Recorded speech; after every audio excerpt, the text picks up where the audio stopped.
Voice for Good is a podcast where Elliot dives into the stories behind some of the world's leading entrepreneurs and how they are using their voice for good to influence industries. Voice for Good weaves narrative, as well as insights, into the journey of entrepreneurs, innovators, industry leaders, and the impact they are having while they are using their voice for good. And welcome to another episode of Voice for Good. My name's Elliot K and I am your host, and this is season 2. We had an amazing season 1 and now we're in season 2, and today I have Celine. Celine, of course, is an incredible person in her own right, and you're going to get to know her over the next few minutes or so. And if you really want to know more, read the bio. That's why I say every episode, read the bio, because I want to get to the nitty gritty.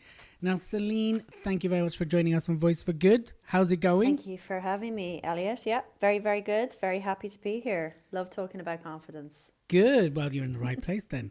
So season 2 is dedicated to really exploring the notion of confidence. So we're having psychologists, neuroscientists, hypnotherapists, psychiatrists, coaches. We have a range of people coming in and talking about that. What is your experience with confidence? I guess my experience is very personal because I was a very shy child, and my mother used to say she wouldn't talk to the cat. So I was that shy, and when people came around when I was a child, I would actually just burst out crying and be in a terrible state. Really? So You? Yeah. Can you believe it? Not really. Yeah. Go. Yeah. So when I was I literally remember going to I got involved with dance classes, and my dance teacher was she was choreographing all the dance for a show with a boys' school local to where I lived and where I was in school. And so she said, "Oh, you could be in the show. You could be in the the chorus."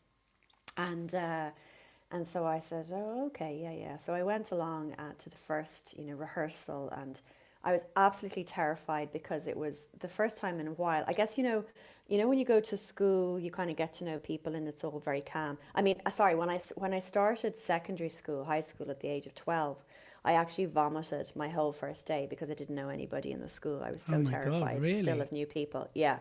And then, so it was around the same time as I started school, vomited all over the school, like literally all over the corridors. Okay. And then the dance teacher thing happened around the same time. And I remember walking into this hall and having to meet all these people and just being absolutely, again, petrified. And, as the days went on, it wasn't going anywhere. And so I at that age, I just decided, you know what, I don't want to be like this for the rest of my life. And I was trying to work out, how do I change this? And I couldn't work out how to change it. And you're 12? I was around 12, yeah. Okay, that's a very mature decision for a 12-year-old. Yeah, I know, I was a really strange child. But yeah, no, I actually, I don't know whether this is a false memory or not, but I remember the day I made the decision that I was going to say yes to everything that terrified me at that age, meeting new people, going into new situations. I was just going to keep saying yes until eventually the yes felt easy. Oh, wow. That is very mature for a 12-year-old. Yeah. I must say. I mean, there's a film all about saying yes, isn't there, with Jim Carrey? Yeah. So is that based on your life? It must be. I will never forget going to see that movie and thinking, oh, wait, this is actually me. Yeah. When you were 12, so though. it's been mad. Fascinating. Yeah. And I threw myself into drama classes. Actually, it was one of my teachers in school who witnessed me vomiting all over the corridors, suggested that I started drama classes, and that really helped me to, I guess, find my voice. But the thing is that then I found a way to act myself into confidence, and then it wasn't until I was in my 20s that I started, really working on, how do I not act? How do I be my authentic self? Okay. So how do I be authentically confident? And it still was a continuation of saying yes to everything. But it became easier and easier and easier as the years went on. So if I kind of went to Celine, I'm looking for investment in this new business, you'd say yes right now, right? Is that how it works? Depends on how confident I feel. In the business. Yes. Excellent. It's lovely to hear. So tell us a bit more. So the 20s, you're like, how do I become authentic? So you're very mature. You're a very mature soul, right? So 12-year-old, Yeah. you go through this whole, I've got to say yes to everything. I need to conquer my confidence, which is fantastic. And then in your 20s, you're like, I don't want to act confident. I want to be confident. Yeah. Right? And so tell us about that journey a little bit more. So did you go study? What did you do? Did you tell us more about kind of, I guess you had to go for an educational route. Yeah, well, I mean, I studied psychology, and I thought that would help me understand the workings of my inner brain and would help me to work out, how to feel more confident and how to understand myself more and how to understand other people. So I guess, when I had a conversation with my dad recently where he was like, you were always set up to study psychology from a very young age. You were always really interested in people and human behavior. But yeah, I think it was partly selfish that I went to study it because I thought it would sort me out. It did not sort me out. It did not sort me out at all. I just learned loads of theories. So how many years did you spend not sorting yourself out? Well, yeah, I mean, my degree was whatever 3 or 4 years long, and then beyond that, I traveled. I was very, very lucky, and I'm very grateful for having had the opportunity to travel around the world for a year and a half. And I worked, of course, as I went, but working in those different jobs, I think probably helped me to build my confidence through some really awful stuff that happened, but that really made me realize that I was stronger and more resilient than I thought I was. And even though I'd had jobs when I was a teenager, I'd worked in bars, I'd worked in supermarket stores, shipping companies. I'd had all sorts of jobs since I was a young teenager. But there was something about traveling that I guess really helped me to stand on my own 2 feet in a different way and to go through the challenges that I met along the way. But still and all, then when I came back, and then I started working as a research psychologist, and still was always second guessing myself. And if I was asked to make a presentation, would have been terrified. I mean, literally vomiting beforehand and not able to eat for 3 days before, not able to sleep. Would have been horrible to be around. Like, you know me, Elliot. I'm an okay person. I'm a nice person.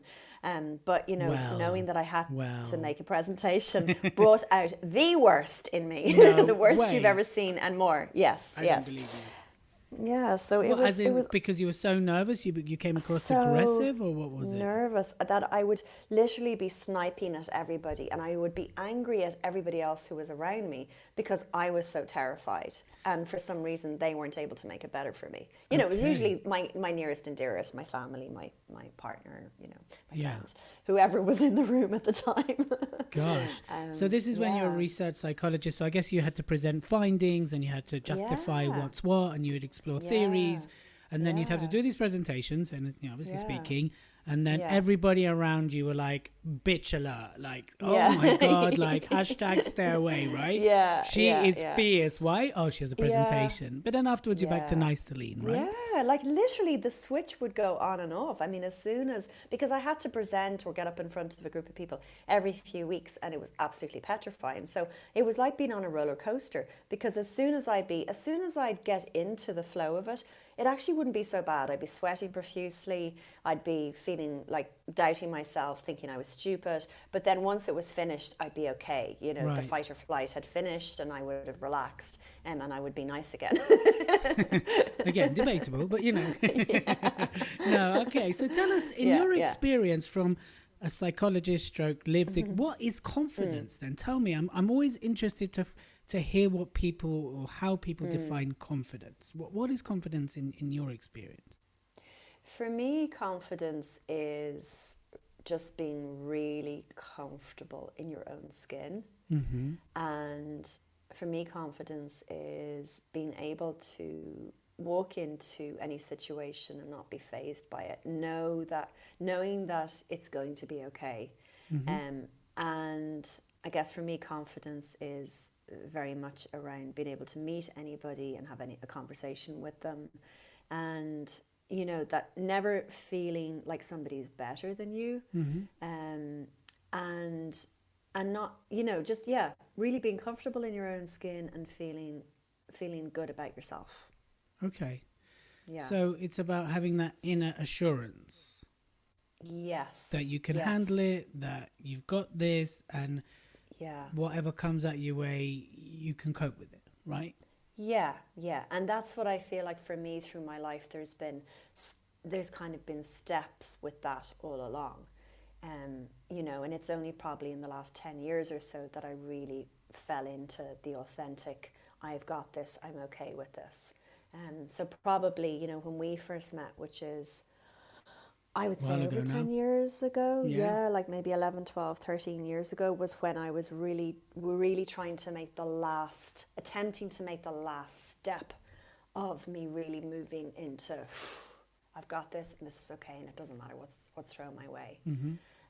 And yeah, and I think I have felt like that for the last probably 11 years. I feel like, yeah, I'm good with myself. I feel as good as anybody else. I'm comfortable in my own skin. Put me into any situation, and I'm going to be fine. Okay, great.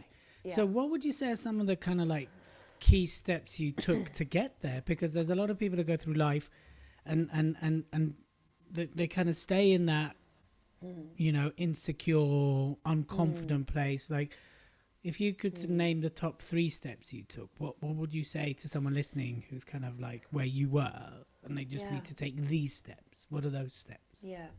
Well, of course, coming back to what I said earlier about they just keep saying yes to everything. And of course, within reason. That's kind of a risky strategy, isn't it? Well, within reason, you've got to think, well, if I'm asked to give a talk at something, say yes. Yes, agree. If I'm 100%. Yeah. If I am invited to, well, it doesn't happen these days, but if I'm invited to a party, even a Zoom party or if I'm invited onto anything, just say yes. Even if I don't feel comfortable, even if I don't think I like the people or feel comfortable with them or I have nothing in common with them, just say yes. So any opportunity to be amongst other people. And you know what the thing is that I think probably for me, I'm again in a very privileged and lucky position where I moved from psychology into coaching, and that was about 13 years ago. Yep. And I get to talk to so many different people who every day, individuals that are in organizations, all sorts of different organizations, all sorts of different sectors, at all sorts of different positions. So it could be somebody who's a secretary, it could be somebody who's a CEO, it could be a man, a woman, it could be somebody from Jamaica, it could be somebody from Ireland, all sorts of different backgrounds and abilities and capabilities and skills.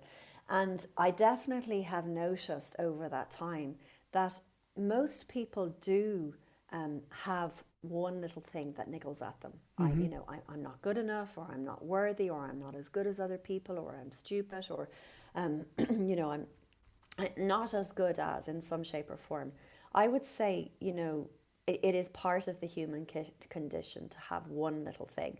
And for some people it could be it's a spectrum. For some people it's the other end of the scale, where I'm better than anybody else, which is not great either. But usually when we meet somebody who's behaving in that way, it's because they're trying to cover up something that they don't feel good about. So that's would be my second tip is that I promise hand on heart that most people feel something that is, some sort of not good enough or not as good as. So knowing that for me makes me realize that we all have way more in common as human beings than we realize.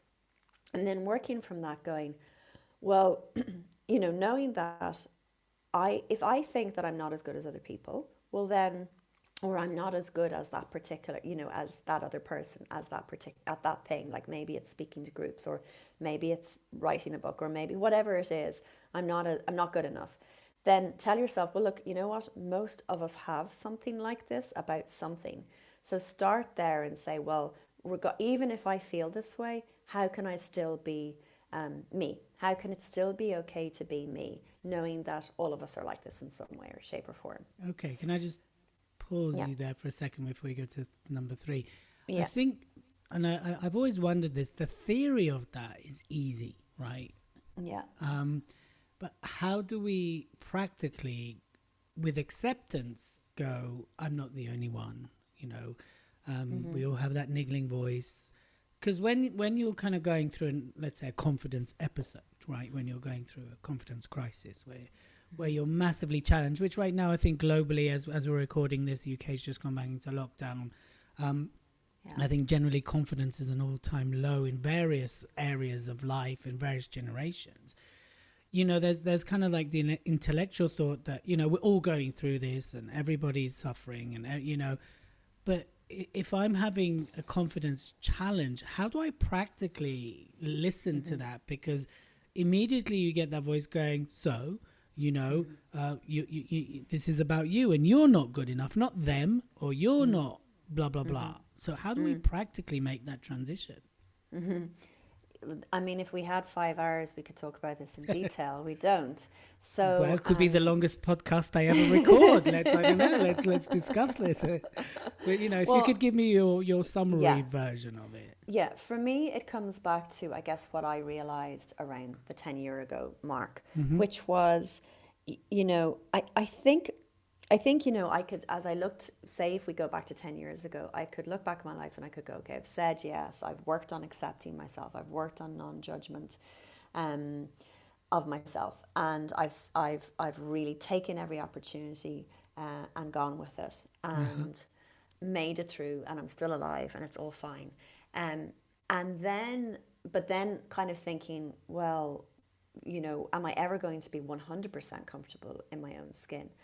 And then I had studied neuropsychology in my degree, but I hadn't really paid much attention to it. And I found myself, I you know, got through the exams. I started reading about neuropsychology and neuroplasticity, and really started delving into and understanding, okay, you know what? We can, until the day we die, we can keep changing our brain and how we feel. And our brain is plastic. And what we tell ourselves has a huge impact on how we feel. Right. And so what I realized at that point was that if I ever wanted to feel 100% comfortable in my own skin, it was going to take daily practice. Okay. Because I was going to have to build new neurons, new connections. And it was going to take daily practice, and I had to work out what those daily practices were. And that, because, you know, if you think about neuroplasticity, it doesn't take 21 days to change a habit. Most of the research now shows it takes 2 to 3 months on average, but for a lot of us, it will take 5 to 6 months.